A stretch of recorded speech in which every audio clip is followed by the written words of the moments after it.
Hi, good day to everyone. I'm Kamala Hassan Vijayan and I'm going to present about issues related to contraband cigarettes at North Malaysia entry point. Allow me to present in Bahasa Malaysia. Pengenalan. Di Malaysia, sebanyak 62% penggunaan rokok adalah rokok kontraban yang diperolehi dengan harga yang murah yang menjadi isu yang hangat di negara ini. Hasil daripada kegiatan penyeludupan dan penjualan rokok kontraban, negara Malaysia mengalami kerugian atau ketirisan hasil sebanyak 5 bilion setahun. Tindakan keras dikenakan ke atas mereka yang memiliki atau menjual rokok seludup itu, iaitu penjara minima selama 6 bulan atau denda minima sebanyak RM100,000 melalui pindahan Akta Kastam 1967 yang dikuatkuasa bermula 2 hari bulan Januari 2019. Namun, Malaysia adalah juara rokok kontraban di dunia. Pelbagai usaha diambil oleh pihak kerajaan dan pihak berkuasa untuk membenteras rokok kontraban di Malaysia. Namun, penggunaan rokok kontraban di Malaysia meningkat dari tahun ke tahun. Rokok murah merupakan puncak utama meningkat kadar perokok di negara Malaysia. Majoriti besar rakyat Malaysia percaya bahawa kemudahan mendapatkan rokok seludup yang murah yang semakin meningkat di Malaysia adalah satu ancaman kepada kesihatan kanak-kanak, terutamanya remaja di bawah umur 18 tahun. Mereka yang membeli rokok seludup mungkin tidak menyedari hakikat bahawa mereka adalah sebahagian daripada rangkaian jenayah terancang yang boleh mengakibatkan kesengsaraan kepada penduduk dunia. Dalam kajian terbaru oleh Oxford Economy, didapati rakyat Malaysia membeli 1,000 batang rokok seludup setiap minit. Apabila kita tinjau pernyataan masalah, bagaimanakah rokok kontraban diseludup masuk ke Malaysia melalui pintu masuk negara yang mempunyai kawalan yang ketat? Apakah kesan rokok kontraban kepada ekonomi negara? Apakah peranan pembekal dan peniaga rokok kontraban yang menjadi orang penghantaran antara penyeludup dengan pengguna, terutamanya di negeri-negeri utara Malaysia? Dan apakah cara penyelesaian untuk mengatasi penyeludupan rokok di negara kita? Kerangka konseptual untuk memahami faktor-faktor yang menyumbangkan kepada penggunaan rokok kontraban di kalangan pengguna. Teori yang akan digunakan di dalam kajian ini adalah teori pilihan rasional. Mereka yang melakukan kesalahan, mereka memilih jenayah dan mereka melihat apakah peluang yang ada di dalam jenayah ini dan mereka juga fikir tentang keuntungan dan risiko. Dan ini adalah pilihan masing-masing dan menunjukkan mereka bertindak rasional dalam pemikiran mereka. Skop kajian ini memfokuskan kepada 4 faktor yang perlu dikaji berkaitan dengan tingkah laku dan persepsi oleh peniaga dan pembekal rokok kontraban dan kesan kepada ketirisan hasil negara dan juga cara penyelesaian untuk membendung rokok kontraban. Kajian ini memberi tumpuan kepada tingkah laku dan peranan peniaga dan pembekal rokok kontraban yang pernah ditangkap oleh pihak berkuasa. Pengumpulan data akan dilakukan di negeri-negeri utara Malaysia. Penggunaan rokok kontraban akan dijadikan sampel dalam kajian ini untuk mendapatkan persepsi pengguna. Ampuma atau pemberi maklumat yang berdaftar dengan Jabatan Kastam akan diberi peluang untuk berkongsi pendapat mereka bersama.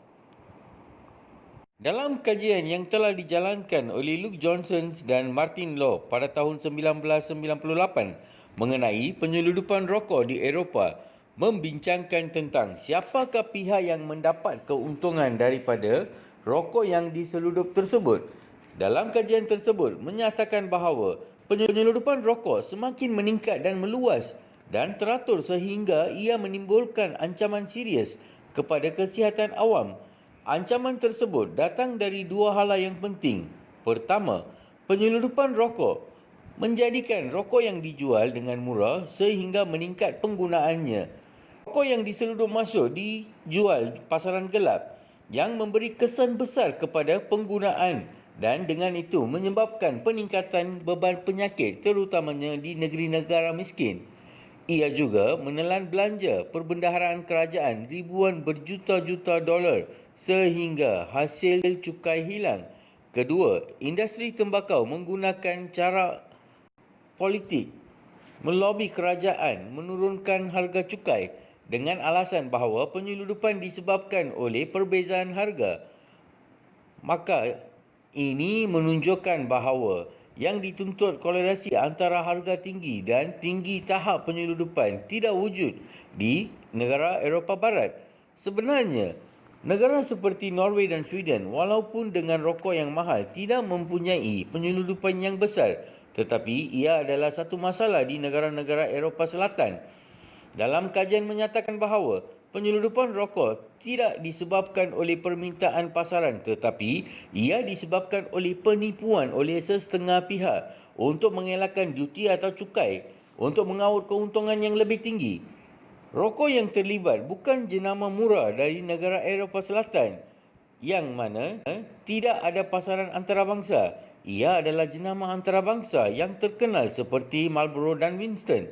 Dalam kajian ini, cadangan untuk perketatkan peraturan mengawal rokok transit, larangan transit perdagangan dan penjualan oleh pengilang kepada penyeludup atau peniaga secara terus. Secara keseluruhan, kajian ini menunjukkan tumpuan kepada negara Eropah dan keadaan di negara Malaysia adalah berbeza kerana rokok kontraben di Malaysia mempunyai permintaan yang tinggi disebabkan oleh jurang ekonomi di kalangan masyarakat Malaysia. Dalam kajian membincangkan tentang penyeludupan rokok yang sah di negara Eropah seperti rokok Marlboro dan Winston yang diseludup untuk mengelakkan duti atau cukai, tetapi tidak membincangkan tentang rokok kontraben. Kajian yang akan dikendalikan oleh saya akan memberi penekanan ke atas rokok kontraben yang tidak lulus oleh kerajaan Malaysia dan diseludup masuk melalui pintu sempadan masuk negara dari utara Malaysia. Tujuan kajian ini adalah untuk mengenal pasti peniaga dan pembekal rokok kontraben yang pernah ditangkap oleh pihak berkuasa untuk membaca persepsi dan tingkah laku mereka, untuk mengkaji faktor utama yang mempengaruhi pembekal dan peniaga sanggup ambil risiko untuk menjual rokok kontraben walaupun denda yang dikenakan di Malaysia adalah amat berat. Kajian ini juga untuk mengkaji sikap pengguna rokok kontraben yang tidak kisah tentang implikasi daripada segi kesihatan dan ketirisan hasil negara. Sejauh manakah ampoma atau pemberi maklumat yang berdaftar dengan Jabatan Kastam memainkan peranan mereka dalam usaha untuk membenteras penyeludupan rokok kontraben? Kaedah kajian yang akan dijalankan adalah melalui kualitatif dan kuantitatif.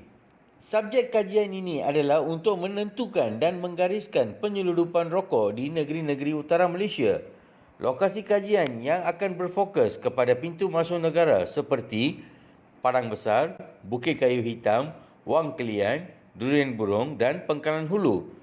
Alat pengukuran yang akan digunakan adalah data dikumpulkan akan diadakan melalui temu ramah semuka dengan sasaran dan soal selidik dengan responden. Melalui kajian ini, pelbagai masalah yang dialami oleh pengguna, pembekal, peniaga, pemberi maklumat dan pegawai penguatkuasaan kastam yang berkaitan dengan rokok kontraben boleh dikenal pasti dan dapat diterangkan secara lebih jelas. Kajian ini juga dapat terangkan persepsi dan tingkah laku peniaga dan pembekal rokok kontraben yang sanggup ambil risiko yang begitu tinggi untuk mencari keuntungan melalui penjualan rokok kontraben. Walau bagaimanapun, pelbagai cabaran akan dihadapi kerana kajian ini sukar untuk mendapatkan maklumat yang tepat dan jelas kerana kajian ini sensitif dan sukar untuk responden memberikan maklumat yang tepat secara terbuka kerana takut akan tindakan undang-undang.